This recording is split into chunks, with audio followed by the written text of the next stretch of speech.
Welcome to our 10th of 11 webinars in our 2024 Women in Leadership Executive Speaker Series, with this one specifically focused on women leaders who do work in inclusion and belonging. I'm Dr. Susan Madsen, Founding Director of the Utah Women in Leadership Project, and I'm also the Karen Haight Huntsman Endowed Professor of Leadership in the John M. Huntsman School of Business at Utah State University. And I'm the host and will be the panel moderator today. This event furthers the mission of the Utah Women in Leadership Project, which is to strengthen the impact of Utah girls and women. And we serve Utah and its residents by first producing relevant, trustworthy, and applicable research, and second, creating and gathering valuable resources, and then finally, convening trainings and events that inform, inspire, and ignite growth and change for all Utahns. And I'd like to thank our sponsors, the Utah Education Network, UEN, the John M. Huntsman School of Business, and USU Extension. So thank you to all three of those organizations. I'm going to jump right in and introduce our panelists. And I'm going to start with Sui Lang Panoke. She is a visionary leader and social entrepreneur with a passion for empowering today's leaders to rethink, create, and innovate.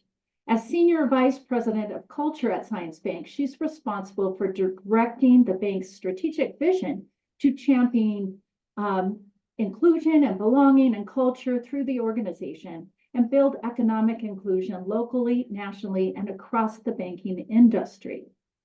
She is the founder of Rethink International, Hardware Creative Collective, Rethink Tank, and Women Politics Media. She has trained thousands of leaders around the world, leading in politics, business, government, nonprofits, and the media on a wide range of global leadership, culture, and strategic communication topics. And she holds a bachelor's in political science from the University of Utah, a master's in public administration from American University's Women in Politics Institute, and she serves on numerous community and nonprofit boards and was awarded, and I remember this, the 2022 Pathfinder Leadership Award by the Salt Lake Chamber. Welcome, Sui Lang.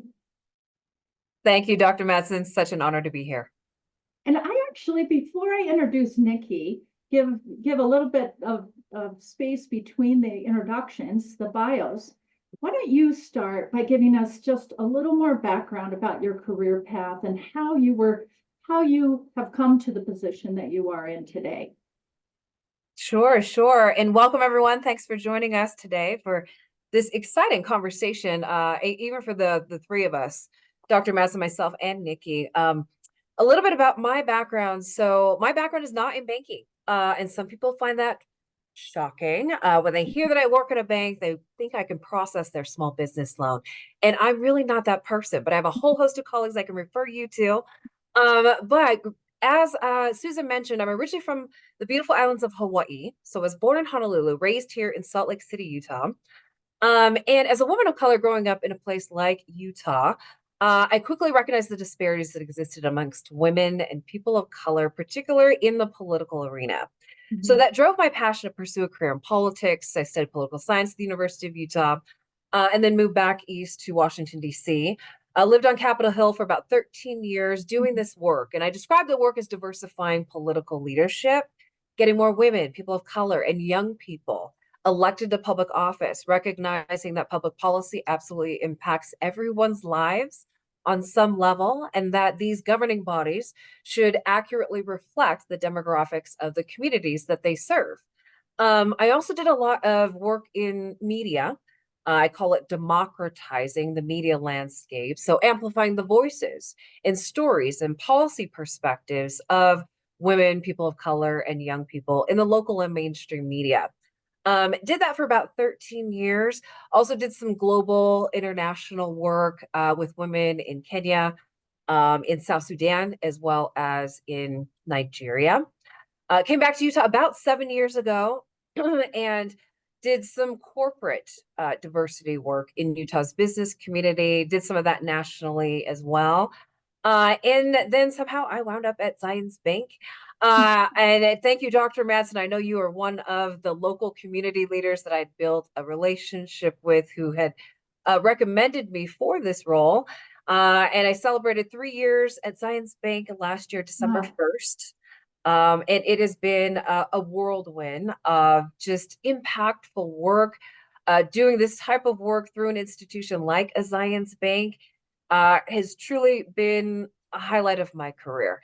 And I never thought that doing this work through a community bank would have such a significant impact. But if you do look at diversity, equity, and inclusion work, people work, culture work, community work, it all is rooted in an economic bottom line. And so, what better sector to channel this work or use as an avenue or a pathway than a community bank? So, with that said, it's again truly an honor to be here and excited to learn more about Nikki and her experiences, and hopefully bring some value to all of you who tuned in to listen today.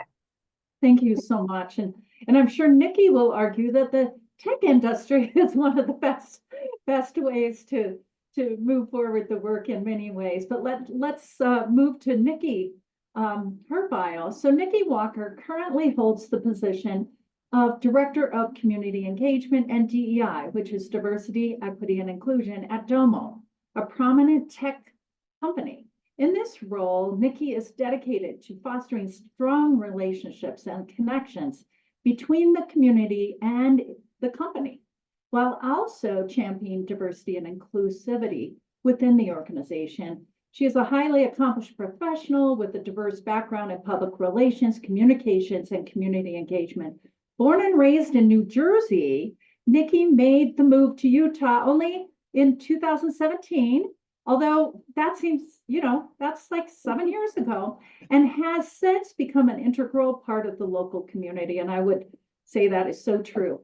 Beyond her professional endeavors, she is deeply committed to making a positive difference in the community. And she serves on various nonprofit boards throughout the state of Utah, including the State Workforce Development Board, Utah Foster Care, the Children's Center, the Road Home, the Utah Black Chamber of Commerce, and Women Who Succeed. Nikki was named one of Utah Business Magazine's 30 Women to Watch and was honored as part of the W Collective's 40 Over 40. Welcome, Nikki. Thanks for joining us today. Thank you so much for having me. I said it earlier before we started recording, any opportunity to sit with Sui Lang and sit with Dr. Madsen, I'm taking that opportunity. So thank you for having me here. And I'll just throw that same question. We always like to start all of these by having you just giving us giving us a little bit more background about your career path and how you ended up where you're at today. Absolutely. So as you mentioned, I grew up in Jersey City, New Jersey. It is the core of my existence, and it gave me really great opportunities as an early professional. So just a little bit of background. I started my career as a singer, and I thought that I was going to be Beyonce. Obviously, I'm not Beyonce. I live in Lehigh, Utah.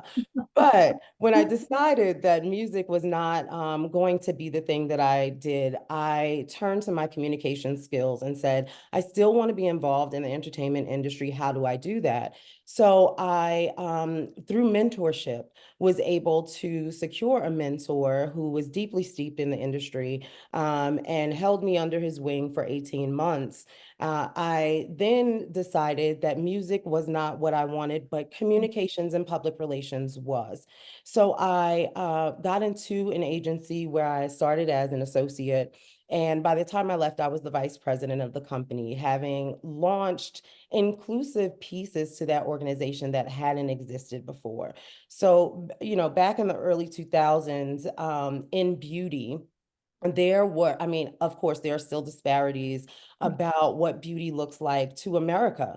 And I was in the beauty industry, and I wanted to bring Black and brown faces into mainstream magazines, into mainstream campaigns. And so how I did that was by creating a Black beauty division at this company that was very well known for luxury beauty. And through that, I became an expert in the Black beauty space. And my clients were able to share themselves with mainstream media. So it was a huge accomplishment for me up until that time. Fast forward, I launched a couple of different divisions of that company and moved to Atlanta and launched my own agency in 2007. And that agency was with me for 10 years. And we had lots of success working in professional spaces, beauty, fashion industry, entertainment, just across the gamut. And then I got a call asking me to come to Utah in 2017 from a multi-billion-dollar company who was looking for a director of global brand awareness. So still steeped in my communications and my public relations background is what brought me here. But living in Utah is what pivoted me into a DEI space. So I think that what I found living here was that the inequity was more than I had ever seen in any place that I had lived. If you think about it, I come from an inner city, Jersey City, very multicultural, lived in Atlanta, at the time, and probably still nicknamed the Mecca for Black Americans, where you can see yourself in spaces very clearly, which, representation leads to actualization. And I didn't see that here for women. I didn't see that here for people of color. And so I started to use my platforms and my ability to amplify my voice to talk about these inequities. And it landed me at my position now. It landed me at Domo as the Director of Community Engagement. And what I was able to do there is we understood that the tech industry needed so much diversifying. And here in Utah, because Silicon Slopes is so important to our economy, it's also important to us socially. And so Domo wanted to be able to be the company that showed this bridge between the tech industry and underserved communities. And so through things like HBCU partnerships and diverse recruiting trainings and working inside of Domo to talk about what it looks like to have more women there. When I started, I will say this, we have grown by almost 15% in female representation in the Domo organization since I became a leader Okay. at Domo. And That's that's huge. huge for us. That is huge for us. So just to wrap it up, so that is how I landed at Domo, and that role evolved into a dual role with DEI in the title. And I think lots of people here in the Salt Lake area will know me for speaking about DEI and what it can look like in a healthy organization, and why it's important for the bottom line of organizations. So I've followed my passion all the way Thank to where I am right now. Thank you. And sometimes pieces of your passion change, right? I mean, you move, but I don't think you ever totally drop one. But it doesn't look the same for everybody in their careers. So thank you for sharing that. Both of yours meandered a bit, but that's still that core passion and voice and understanding, all of those things is similar. So I want to jump over to a question I ask every time, and that is, I know both of you are so interested in women, and as women of color, but women more generally, and thinking about girls and women in the state of Utah. I mean, what I guess my question is, what are some, maybe a couple of personal experiences or reasons that have motivated you to care so deeply about empowering girls and women more generally, but also in Utah? Sui Lang? Sure, sure. I just wanted to note, Nikki, thanks so much for sharing your background. I had no idea. You originally pursued performing arts, and I just wanted to share that my childhood dream was to be a fly girl on In Living Color. So I could Hello. have been J-Lo, you could have been Beyonce, and our lives would be vastly different than they are today. But I am thrilled to know that we chose the path that we did choose, and hopefully we can continue to help and champion women and girls through these current roles. But thank you for that question, Dr. Madsen. I guess what fueled me in Nikki may be able to relate to this, but I just naturally aspired to pursue a career in a male-dominated field. And so seeing myself in government and political circles, even business leadership circles, executive leadership circles, there weren't a lot of women there. And so I've always been, I'm a yogi. And so I believe in balance. and discipline and focus. And I just believe, when it comes to government, balance is the best way to go. And so getting more women's voices, women's representation in some of these male dominated sectors was one driver.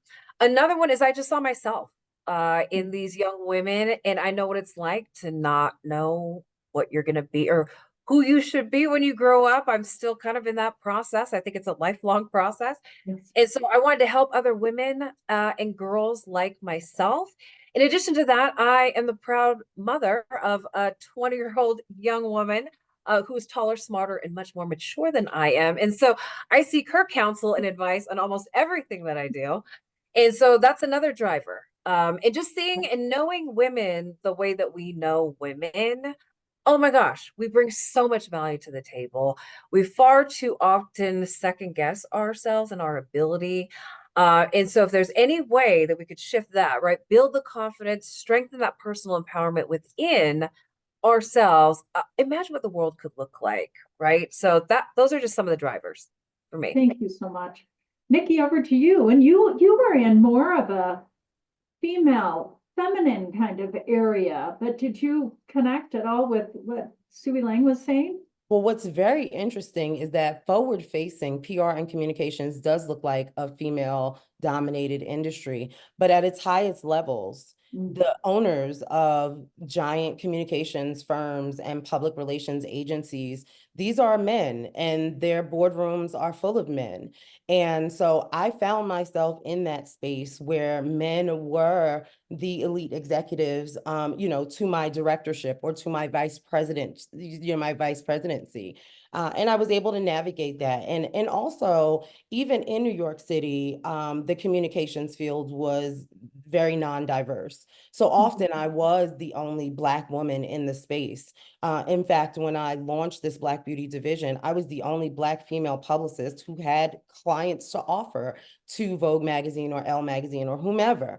It really struck something in me. And I've always been an advocate throughout my life for many different things, but for women and girls specifically. When I was 14 years old, my sister and I launched our first nonprofit organization called the Intelligent Women of Color.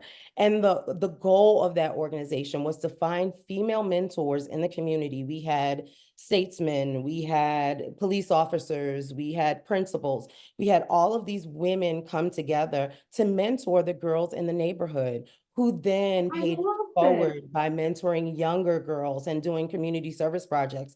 So being a leader and being an advocate for women in all spaces has always been part of my core. But coming here to Utah, that need became amplified. The more stages I spoke on, the more opportunity I had to connect individually with women here in Utah. And hearing stories, from women who say, I never saw a woman in X position. I didn't know I could be that. My understanding of the power of representation changed when I moved to Utah. And it became more of a passion to speak louder and to speak in more spaces where voices had not been heard, so that we could start to talk about what equity looks like. Because I say it all the time, talent is everywhere, but opportunity not so much. Yes. And if Yes. we can amplify the voices of the talented who don't have the opportunity and bring them to the table, that's what inclusion looks like. And my goal and my passion right now is about inclusion and belonging and what that looks like in the state for girls, for women, for people of color, for veterans, for moms going back to work, for people who are neurodiverse, for everybody, so that we can activate greater action in being in being innovative here in Utah, a very innovative state. But the more voices and the more ideas that we have, the more innovative we can be. I love that. Thank you, both of you, for that response. One thing I would like to add is that I have, and Sui Lang's known me through the last 5-7 years, been really leaning into learning more about race as a white woman. And I think before that, 7 years plus, I would just say we're all similar, and we are as women in so many ways. But I will tell you, the more I go through deep work on understanding not just race, but disability and other things, the more I see how integral you can't separate race. And I know that was a big aha for me. People listening in may not, but and then it's helped me as I continue to work on that to have more compassion or empathy, just to say, wait, it is different for women of color and for different ethnicities, right? And so it's taken me some deep work, but I see it a little bit more. So thank you for all of that. And as white people, sometimes we don't see that race element. We don't think it's as big of a deal as it is. So anyway, just admitting that for myself. But I do want to shift, and I'm seeing some questions come in. I'll be going to questions in just a few minutes, but I really want to ask an important question. As a leader and really focused on inclusion and belonging, seeing, that around you, how do you stay mindful? And I will add this, help others stay mindful of who's at the table and who's missing. So I think that's an important question. Sui Lang, I'll go to you first, and then Nikki, and then the next one I'll start with Nikki and go back. So Sure. Dr. Mass, I just want to start by really acknowledging you and thanking you for the awareness. Race is a critical, obviously integral part of women of color's experience, no matter where we live and what we do and how we function and operate. And so to have white women seek to deepen their understanding about our experience is huge. So thank you for being so self-aware and taking that task on. In terms of, sorry, the question, how do we stay mindful of who's not at the table? Yes, and right? help others stay mindful. Yeah, well, one thing I just want to note is the demographics of Utah. 1 in 4 Utahns currently identifies as a person of color.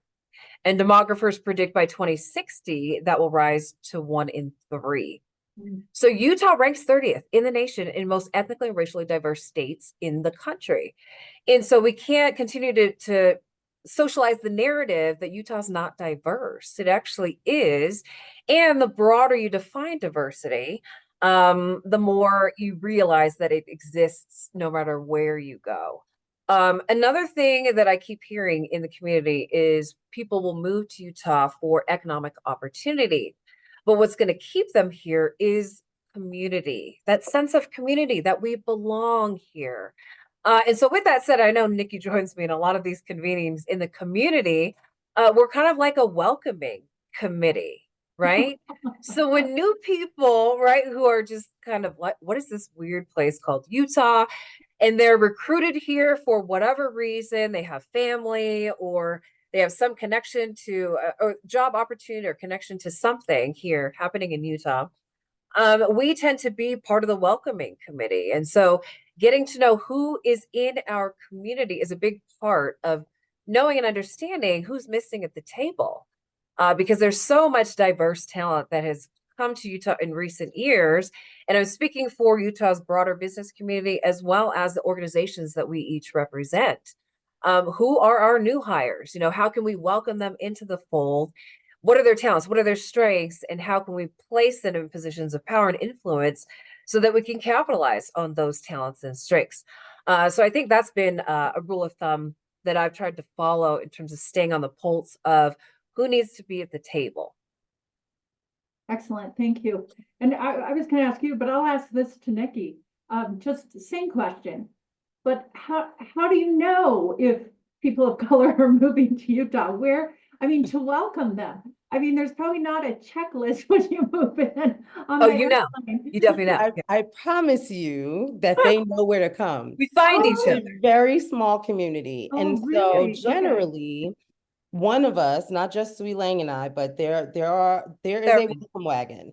And someone will get a phone call from a corporation, from an HR Right. person, or they will come through an organization like the Utah Black Chamber they'll reach out to, or the Polynesian Chamber, et cetera. And we will somehow all come together to find this person. There are innumerable amounts of groups of persons of color living in Utah for who are in community, different pieces of community, whether that's the arts or professionals or politics.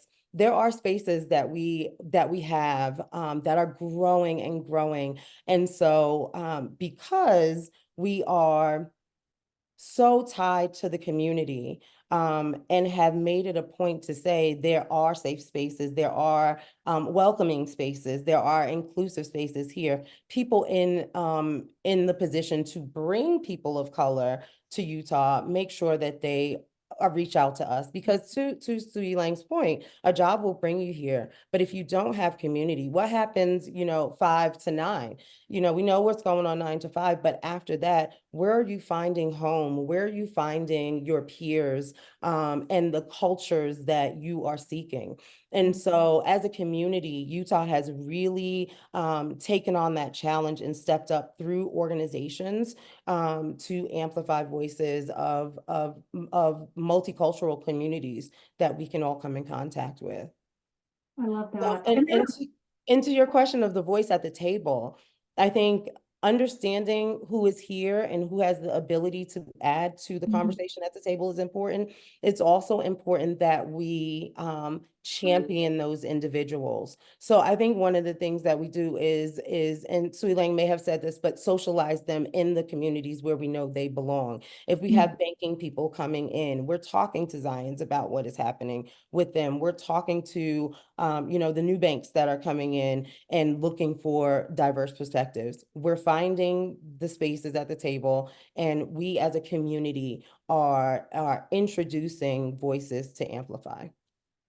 I really appreciate that. And I know from talking to so many women and women of color too, that you can come thinking, in fact, I just heard a couple of months ago that another woman of color had come for a prominent organization and just had to leave Utah and did not make it more than a year.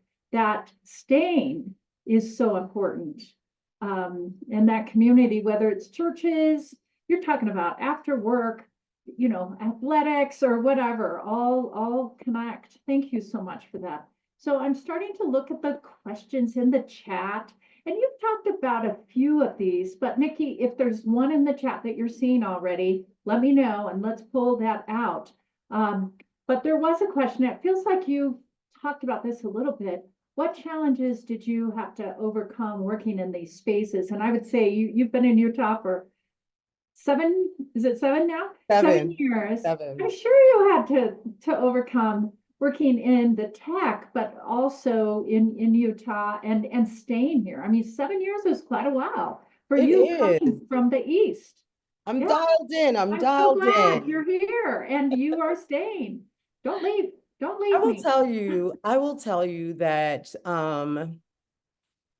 I have run into challenges, yes. I have run into challenges that I don't define as Utah specific challenges. I have run into challenges where, I remember sitting on a panel with a politician whose name I will not say. And, after each one of my comments, he would mansplain it to the rest of the audience. Oh, Like no. they didn't understand what I was saying. Let me help you. And had a conversation following that and shared with this person that So you did. I love oh, that. oh, absolutely, that this was not the appropriate place or time to try and overshadow my voice or to try to rearrange my narrative, because this was the narrative that I was intent on putting forward. It was the story that I was telling, and we get through that. But I think that I use that example to say this: when I do come against challenges, whether it is because I'm a woman in a in a men's oriented space, or because I'm a person of color, a Black person in a very homogenous space, my approach is always a head-on approach. My approach is to address the thing, address the inequity when you see it, address the overshadowing when you see it, address those things so that they don't fester. Because what happens a lot of times as women, and this is anecdotal, of course, from talking with women and being in spaces with women, they will accept the assault on them and then take it back home to think about it. How should I react? How should I do this? How should I do that? When in fact, you are already capable of answering to the assault that happens. And I use that word assault on purpose, purposefully, because we are often under attack. And, separating the you can't separate yourself from the attack. It's an assault. And once we are aware that people have differing opinions of us, we can look and see, we need to start talking to people to see where they are coming from, where their perspective is. And that's why I address things immediately. I want to know what your perspective is right now. I want to know why this is happening now and how we can in the future ensure that it doesn't happen again. So I think, just facing attacks and facing challenges head on in any situation is really appropriate. Thank you. Thank you very much. And we've written 5 reports on sexist comments and behaviors with lots of the ways people respond that could be helpful. Just giving yourself a minute to think about it. But I love that you went right after and talked to the person. And often you can do that without being mean or calling them out. So sometimes we do, but having a good conversation and I've had people say thank you for having such a conversation. Thank you for educating me. And conversations are just that. Conversations are not to force someone to agree with your opinion or to agree with you. Conversations are to explore the ideas that are happening surrounding the event. We need to understand, again, other people's perspectives so we have a better understanding of the entire picture. Thank you so much. Sui Lang, comments about this, but there's some other questions hanging around. And so, yeah, and I have a whole list of questions that I haven't gotten to. So where would you like to go, Sui Lang? Would love to hear your thoughts on anything you're seeing or on the question that went to Nikki. So I know we're never in a shortage of questions or responses, but I'd love to just add some more color to what you and Nikki were just talking about when it comes to people, culture, and conversations, right? The approach that I have found most success with is to listen first. I describe it, I listen, I learn, I lead. And so listening is really, God, one of the most effective ways to build connection with another person, deepening our understanding and listening to where they're coming from, what is informing their perspective and experience could be very helpful. I know sometimes we can find ourselves in conversations that could cause harm, right? One thing I have realized working in Utah's business community in particular, it's generally not intended to come off that way. And so I would say it's generally, and again, this is not a derogatory use of this word, but rooted in ignorance, meaning they just haven't been exposed, right? And generally, that's the most effective way to close some of these bias gaps, if you could describe it that way, is exposure, exposure, exposure. You know, the more you're exposed to a particular culture or a particular belief or way of doing something, you become more familiar with it, and then it's less foreign, and you can learn about social and cultural nuances that are oftentimes communicated and expressed in commentary, right? That could potentially be offensive. And I was just at the Salt Lake Chamber the other day in a conversation with a bunch of corporate leaders, and one of the CEOs that was in the space had shared that he had made a comment to a group of his team members, and it was offensive to some, Others didn't necessarily know what it was about this comment that was offensive, but one of the employees felt safe enough to bring it to his attention and explain to him why that could potentially Mm. offend someone. And he thanked them for that. And then as a group, we're like, okay, we need to put together a short list of, cultural nuance comments, that many of us may find ourselves just saying, but may not understand the original, Why? but where it originally came from and how that could potentially be offensive to a particular group or demographic. And so a lot of this is learning, learning as we go and offering patience and grace as we go. If we respond to harm with more harm, it will just reiterate that cycle of ignorance and harm. And so, at some level, as difficult as it may be to be patient in some of these circumstances, it will lead to the better outcome, is what I've seen. Thank you. Thank you so much. And I just want to let you know that many of you have asked questions specifically about, as some are calling, recent anti-DEI legislation passed in Utah. And so just know that I'm seeing those questions. Our panelists have been asked not to comment about that from their organizations. Most organizations are staying, in that, but I'm happy to share just a couple of thoughts. One is that I'm discouraged by that a little bit, but not taken down. I think that there's opportunities to teach and learn people that have power in different ways in the state of Utah, because oftentimes there are legislation and other decisions made that are not based on research, that are really based on other things, fear, ignorance, in your term, and other things. So I'm not going to ask our two panelists these, but I just want you all to know that I'm seeing those. All right. So thank you. It is kind of a challenging time in some respects, but in other respects, we just keep working to help people feel included, to help. I don't want to see anybody leave Utah, but that's what some people are telling me they want to do. But I love the advice that both of you have given me and others, is to listen and learn and then lead out. So thank you so much. So there are some other questions that I would like, but are you seeing anything you want to jump in before I jump back to my questions? There's quite a few coming in. Well, you can say you don't want this question, but I saw a question come in. Increasing, I really do think both of you would like it, but it's in the Q&A.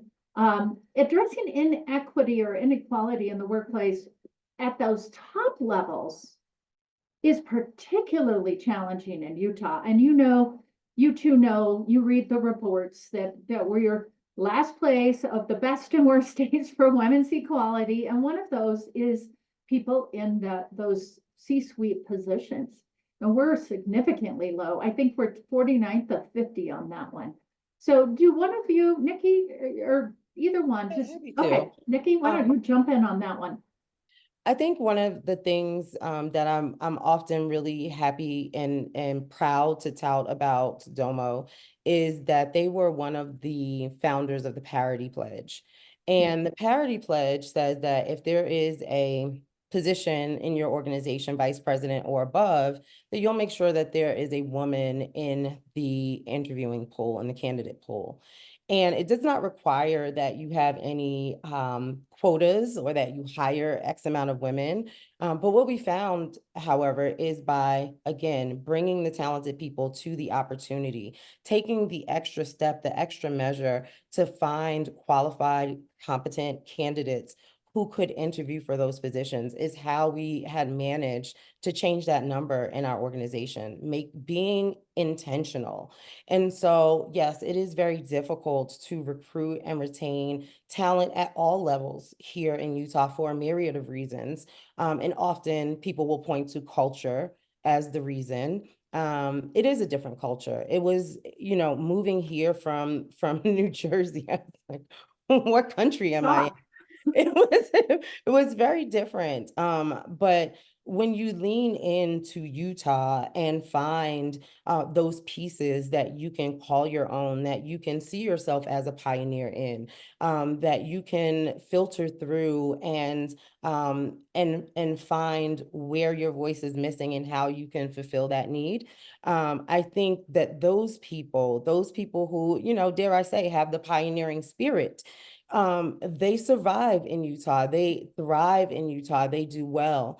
And as for us as a community, it really is just about how we interact with people who are not like us. And we need to, you know, I've said this before, we need to be the I in inclusion. What are you doing? Are your children playing with children that don't look like them?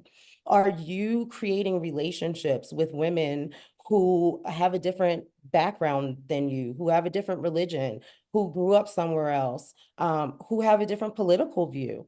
Are you creating these bridges? Because in order for us to create a space, a culture where people want to stay, we have to be fully involved in creating that culture, because, you know, people could argue that it doesn't exist here.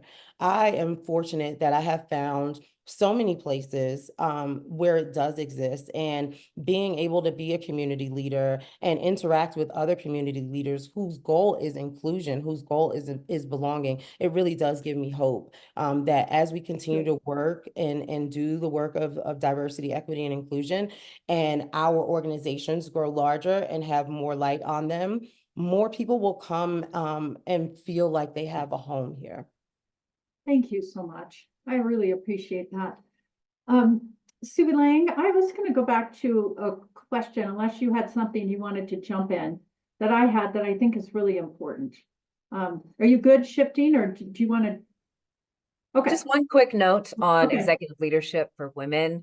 I do want to note in the banking industry, we are a majority female industry. If you look at the American Bankers Association, overwhelming majority of employees in banking today, it's about 56% women. So I also want to recognize Zions Bank is a majority female organization as well. Where the disparity lies is executive leadership representation there. And a key to moving the needle on that is mentorship. And one thing I really valued about studying political science at the University of Utah is I had a whole host of male mentors who took me under their wing and invested in me. They trusted me. They let me into their circles of trust. And that's really what's going to penetrate that kind of avenue to getting more women in executive leadership, is getting into those circles of trust, right? Being that type of leader, learning how to keep a secret, right? There are a lot of confidential privacy issues that you know, come into play at that level of leadership. And so developing women in that way and recruiting more men and women, whoever is the leader that holds the information, the experience for that particular institution, is the best mentor. And so really broadening the way our perspectives on who could be in that pipeline. And another key piece is women's ambition.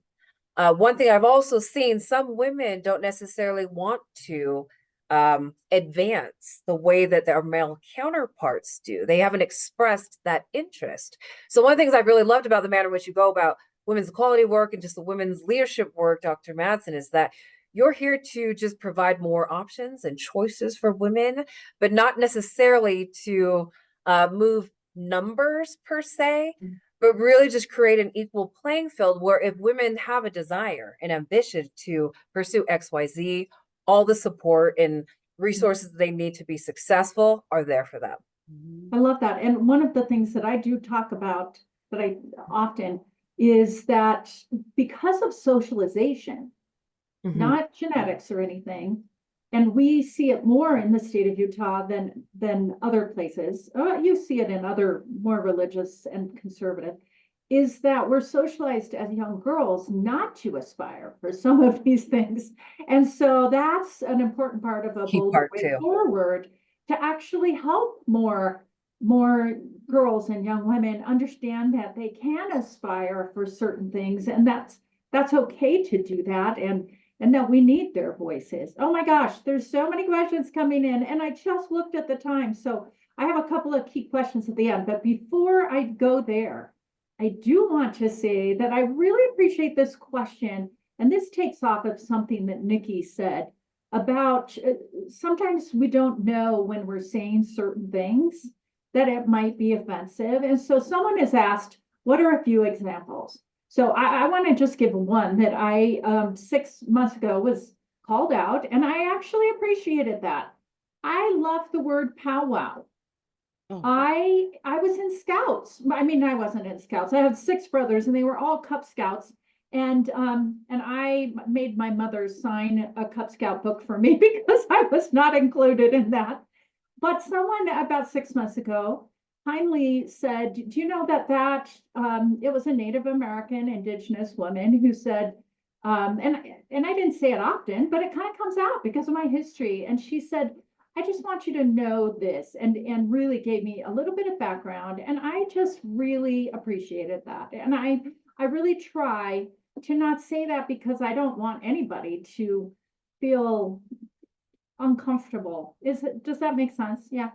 So just a few quick examples of things, if you don't mind, maybe one for each of you that maybe even me, I need to be careful about. Either one of you want to jump in? Nikki, your mouth is opening, so I'm like trying to click out of the questions. I was looking for the exact question. But tribe is another of those words. And um, you know, we need to want to learn more. We need to want to learn more, right? And so when you do learn more, you're responsible for that. And, we could give a million examples, but what I want to say about all of the examples is that when we are, and called out seems kind of harsh, but when we are made aware of our faux pas by way of ignorance, right?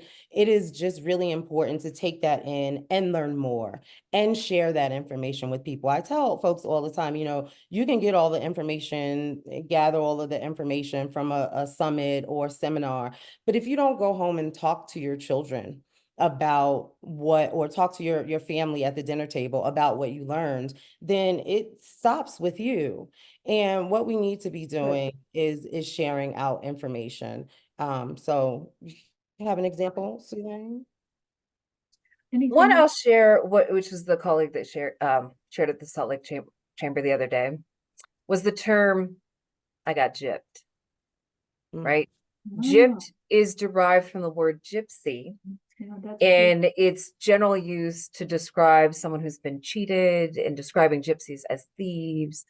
And it was rude. I just Googled it. Originated in the Punjab region of northern India as a nomadic people and entered Europe between the 8th and 10th centuries of CE. And that those are gypsies, right? So you're making a very derogatory assumption about an entire community of people without realizing it.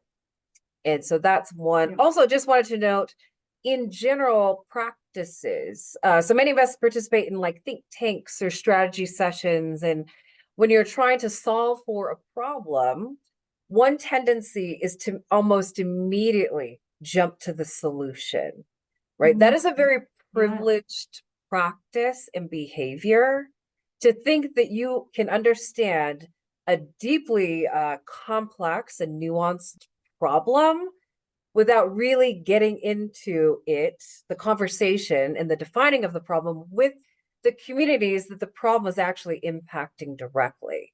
So this happens all the time in Washington and think tanks. We call them Ivy Towers, but it's like the smartest people, right, coming together thinking they could solve this problem without engaging the very people that are impacted by it. So I encourage people to take the time to define the problem before jumping in to the solution. And everyone wants to be associated with the solution. But if you're solving for something that has not been properly defined, you're going to miss the mark. So it's a win-win for everyone, but just something to be mindful of. Oh my gosh, this has been a good conversation. And we could go for we got 7 minutes. But I have a couple of quick questions I need to ask because I do this on everyone. And one is, give me just one or two quick, there's two questions at least I want to ask. And we have 7 minutes. So Sui Lang, back to you. What is a book or training or something you would recommend on leadership or any of the topics we've been talking about? Oh my gosh, this is going to sound Wow. so controversial. Any Dave Chappelle special. Oh, Dave and comedians. I really love comedy. Comedy is parody, it's satire, it's really taking a deep look at yourself, how we engage with one another, at culture. And there are just so many great comedians out there right now. I'm loving seeing comedy specials like all over the place. I love it. And it's entertaining at the same time. We are living in our lives are hard right now. There's So we so many need things that break. us, and we need that relief. We need that comedic relief, while also so many brilliant creatives out there who choose that platform, have stories to tell and perspectives to tell, and they could talk about it in a way it's a digestible Yeah. and entertaining. So I say comedy. Thank you. Thank you. Someone in the chat said a leader's guide to unconscious bias. And I just want to say that I will be submitting an editorial. I haven't had time to write one for 6 months on unconscious bias and some of the legislation. It'll be in the Tribune, I'm sure. I haven't submitted it yet, but just kind of keep that, search for that, hopefully in the next couple of days. Nikki, what one book or two books, what would you recommend to all of us? No, I stay away from the book suggestions because Oh, that lets people in too far. That lets people in too far. You know what's going on in my psyche. No, you know what is interesting? I started reading, and this is to the DEI space, right? When we're thinking about DEI as a whole. And because of Sui Lang, I started thinking about DEI in finance and in economics, and started reading a book, or rather started listening to a book called, I want to say it's called The Color of Money. It's called The yeah, Color I've of heard of that. I have Yeah, not. the Money. history of Black banks. It's about Black banks, why they started, why they exist, how, the Oh, rise and fall of it. And what Yeah, I'm finding listening to this is that it's talking about banks, but it's talking about America. And oh, it's talking about inclusion and why we are having such a problem with it now, what it stems from, where the roots are in it. And, when we're talking about inequity from about any circumstance, we want to get to the root of it. And I think this DEI conversation that's happening around the world would be more well received if people had more information. Because a lot of what happens is that people have, like I said earlier, anecdotal experiences, but there's no data behind it. There's no research behind it. We are talking about feelings, and facts are friendly, feelings are feelings.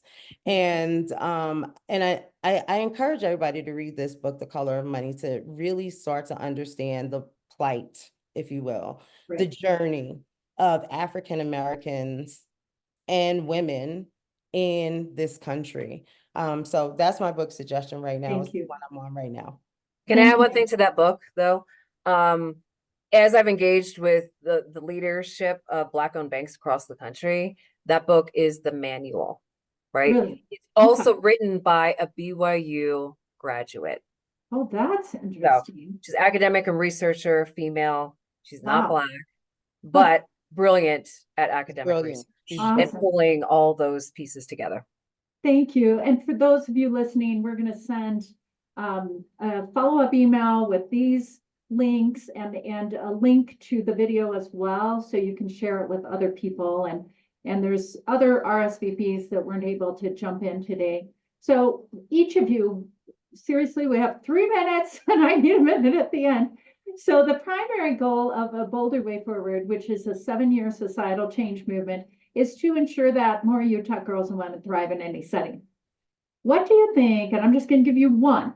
What's one of the most important things that need to be done in Utah to strengthen the impact or to ensure that more Utah girls and women thrive? So Sui Lang, let's go to you. What one thing would you highlight? There's many, many, I know.